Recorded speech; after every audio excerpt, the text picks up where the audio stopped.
오늘은 이 성전 문지기가 졌사오니라는 이 제목으로 하나님의 말씀에 은혜 받는 시간 가지도록 하겠습니다. 일찍이 이스라엘 백성들은 예루살렘 성전을 영적인 고향으로 삼았던 자들입니다.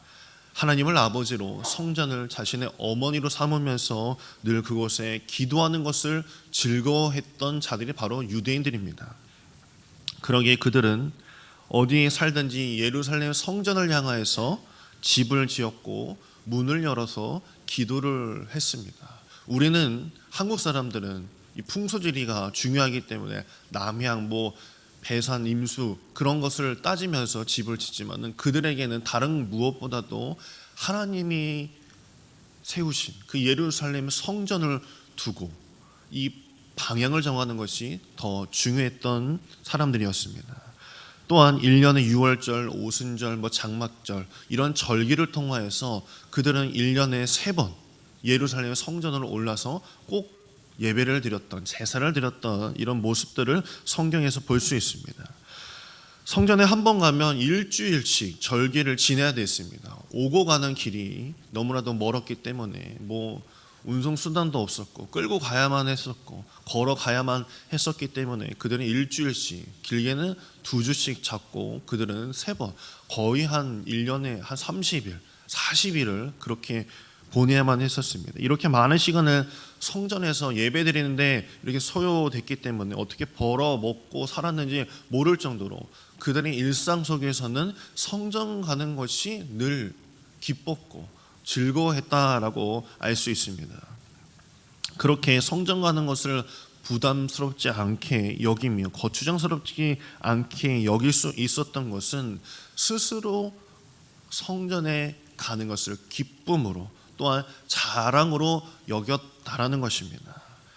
1절하고 2절을 보게 되면 이렇게 말씀하고 있습니다. 만군의 여호와여, 주의 장막이 어찌 그리 사랑스러운지요, 내 영혼이 여호와의 궁전을 사모하며 세약하며 내 마음과 육체가 생존하시는 하나님께 부르짖나이다. 아멘. 보통 사람들은 먹고 살기 위해서 몸이 쇠약해질 정도로 일을 하기 마련인데 이스라엘 백성들은 몸이 쇠약할 정도로 하나님의 성전을 사모했다라고 이렇게 말하고 있습니다. 얼마나 성전에 대한 사랑이 큰지를 이 비유적으로 말하고 있는 것입니다. 우리는 성전에 온다고 해서, 교회에 온다고 해서 쇠약할 정도로 열심히 하는 것이 그게 바람직할까? 이게 맞는 걸까? 라고 생각할지 모르겠지만 그들에게는 여호와를 사모하고 주님 앞에 예배하는 것이 쇠약할 정도로 내가 기쁘다라고 말하고 있습니다.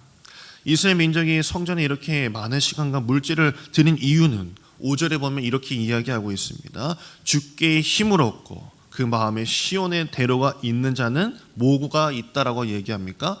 복이 있다라고 말씀하고 있습니다. 그들은 하나님의 성전을 사모하는 것에서 힘을 얻고 복을 얻는다라는 것, 그 믿음이 있었기 때문에 그 성전 가는 것을 즐거워했다라고 고백하고 있는 것입니다. 저도 이 말씀을 준비하면서 아침에 보니까 제 책상에 성경책이 있고 이렇게 패드와 키보드가 있고 펜이 이렇게 여러 가지 문구류가 있습니다. 그런데 항상 제가 즐겨 쓰는 것들이 있지 않겠습니까? 제가 즐겨 쓰는 거, 잘을 즐겨 쓰지는 않죠. 책상 서랍이 있고. 그런데 제가 즐겨 쓰는 포스트잇이나 그것도 펜 중에서도 가장 즐겨 쓰는 펜, 여러 가지 문구류 중에서도 제 가까이 두는 게 있어요. 제 손에 빨리 닿는 것들이 분명히 있습니다. 아마 여러분께서는 주방에서나 이렇게 사무실, 가정에서도 내가 가장 편히 쓰는 것, 내가 가장 가까이 두는 것, 그런 것들이 제일 많이 쓰고 내가 아끼는 것들이 바로 그런 것들이 될 것입니다. 그런 것들을 보니 축복의 길을 아는 자들, 아무리 바빠도 교회 대소사에 빠짐없이 참석하는 사람들, 늘 교회에 머무는 것을 기뻐하는 사람들이 하나님의 축복을 받더라는 것입니다. 제가 오래 살지는 않았지만 교회에 늘 머물면서 가까이 보는 것들은 늘 하나님 앞에 늘 가까이 하는 사람들, 또한 아무리 교회에서 왜 이렇게 목사님이 일을 많이 시키실까라고 싶지만은 하나님 앞에서 가까이 있는 사람들, 하나님께서 믿고 맡길 만한 사람들에게 일을 맡기실 때는 그에 걸맞게 하나님께서 축복하신다는 것을 잊지 아니하시는 여러분에게 간절히 소망합니다. 오직 우리의 힘과 능력은 하나님으로부터만 얻는 것인 줄 믿습니다.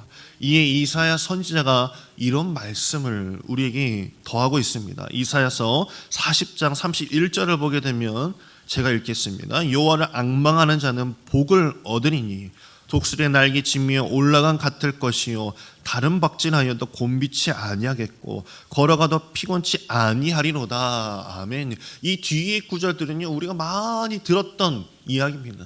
그런데 거기에 단서가 붙죠. 주를 앙망하는 자라고 이렇게 이야기합니다. 진정한 힘을 얻는 자는 재물을 많이 가진 자가 아니고 권력을 쥔 자가 아니고 세상의 지식을 많이 거둔 자가 아니고 그 얼굴을 하나님께 향하는 자, 그에게 하나님께서 독수리 날개쳐 올라감 같이 피곤치 아니하리로다라고 말씀해 주고 계시는 것입니다. 얼굴을 향하는 것이 무엇이겠습니까? 변함없이 기도하며 이렇게 나와 새벽 제단을 쌓고 있는 것이야말로 주님 곁에 머무는 것인 줄 믿습니다. 힘들어도 슬퍼도 누구 곁에 머물러야 하겠습니까? 6절 우리 함께 읽겠습니다. 6절입니다. 그들이 눈물 골짜기로 지날 때에 그곳에 복을 채워주나이다. 아멘.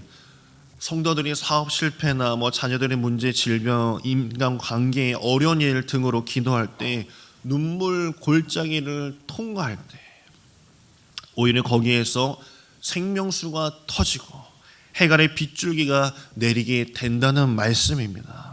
그러므로 여기 계신 모든 저와 여러분들에게 주 안에 계시다면 걱정 마시길 바랍니다. 하나님으로 성전, 하나님께서 세우신 그 성전, 하나님께서 이 피값으로 세우신 이 교회를 사모하여 끝까지 나아가는 자들, 주님 곁에 머무는 자들에게는요 하나님께서는 그 고난의 그 골짜기 속에서도 그 한복판에서 생명수의 그 샘이 터져 나갈 줄 믿습니다. 정말 인간적인 생각으로는 이게 정말 불가능하고 내 손으로는 다 긁어 모아봤지만 더 이상 내가 긁어 모을 것이 없을지라도 하나님께서는 그 가운데 주님 곁에 머무는 자들 그 속에서 하나님께서는 그 생명수가 터지도록 주님께서 인도하신다는 것입니다. 모세도 그 광야를 걸어갈 때 그 바위를 쳤을 때 그 바위에서 그 샘이 솟아나듯이 하나님께서는 분명히 우리 가운데 그 샘을 터뜨려내 주시는 분 바로 하나님이신 줄 믿습니다.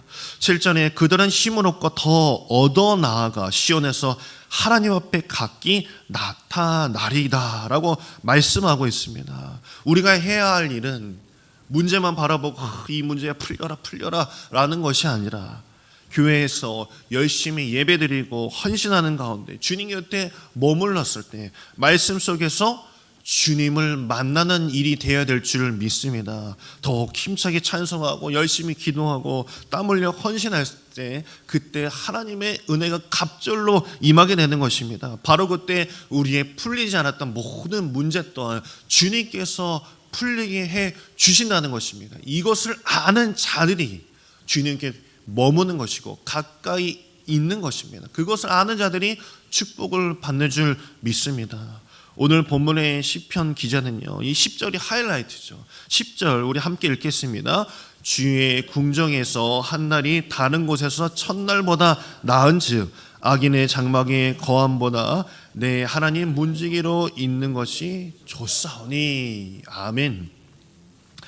다른 곳이란 하나님 없이 자신을 위하여 살아가는 삶의 현장을 말하는 것입니다. 하나님 없이 살아가는 그 세상에서 삶이 어떻겠습니까?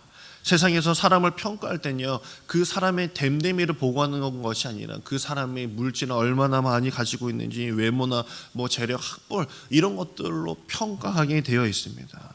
어느 지역 몇 평짜리 집에 사는지 그것을 통하여서 사모님이 되는지 아주머니가 되는지 그런 것이 결정되기도 합니다. 그래서 사람들은 인정받기 위해서 끊임없이 치장하고 위장해야 되는 것이 세상살이입니다. 오히려 경기 불황성에서도 더 비싼 것들이 잘 팔려 나가는 것이 거기에 있는 것 아니겠습니까? 그 인정이라는 것이 나 자신에 대한 평가가 아니라 얼마짜리나라는 상품으로 취급받기 쉬운 것이 이 세상에서 살아가는 것입니다. 세상에서 모든 것을 다 가졌다 해도 하나님이 없다면요 아무것도 아닌 것입니다. 성도들 가운데는 교회를 삶의 중심으로 여기는 사람이 있는가 반면에 교회를 변두리로 서성거리다가 너나 은혜 받아라, 나는 세상에서 그냥 기쁘게 살련다 라고 생각하는 구경꾼으로 지나치는 사람도 분명히 있습니다. 우리를 소중한 존재로 창조하신 하나님께서는 우리 모두가 주의 성전을 고향처럼 여기고 행복하게 살아가기를 간절히 원하신다는 것입니다. 백범 이 김구 선생님께서는요 나의 소원이라는 글에서요 이런 말씀을 하셨어요. 제가 읽겠습니다. 나는 일찍이 우리 독립정부의 문지기가 되기를 원했다. 왜 그런가 하면 독립한 제 나라의 빈천이 남의 밑에 사는 부귀보다 기쁘고 영광스럽고 희망이 많기 때문이다 라고 이렇게 적어 놓으셨다고 합니다. 식민지 국가에서 부귀 영화를 누리며 사는 것보다도 자주 독립국가에서 문지기로 사는 것이 훨씬 더 기쁜 것이 아니겠느냐라고 이렇게 적으셨죠. 아마 이 김구 선생님께서는 아마 시편 말씀을 염두에 두고 쓰신 것이 아닐까 생각이 됩니다. 그분도 기독교인이었기 때문이죠. 문지기일지라도요 하나님의 마음을 사모하는 자로 살아갔을 때 세상과 비교할 수 없는 기쁨을 누리게 될 줄 믿습니다. 그것이 기쁨인 것입니다. 이곳에 나와 이 시간에 기도하는 것 힘들고 눈을 비벼가며 나오는 것이지만 그 가운데 하나님의 크신 은혜가 여러분 가운데 임하게 될 줄 믿습니다. 주님 곁에 머무는 것을 감사하시고 주님의 크신 축복이 여러분 가운데 임하기를 간절히 소망합니다.